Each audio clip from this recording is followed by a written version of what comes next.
আসসালামু আলাইকুম রহমতুল্লাহ। আসুন আমরা একটি কোরআন তেলাওয়াত এবং তরজমা শুনে নিই। আউযু বিল্লাহি মিনাশ শাইতানির রাজিম। বিসমিল্লাহির রহমানির রহিম।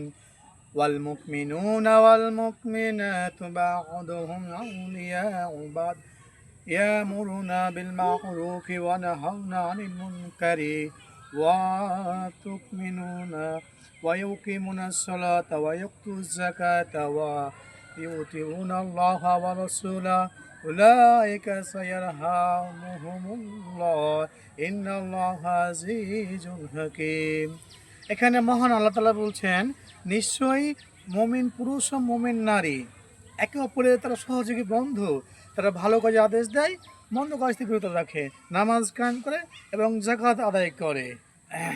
হ্যাঁ, আল্লাহ তাআলা এদের প্রতি অবশ্যই রহমত নাযিল করবেন। আল্লাহ তাআলা সবর ও মহাপরাক্রমশালী এবং জ্ঞানী ও বিজ্ঞ। আর ধন্যবাদ সবাইকে।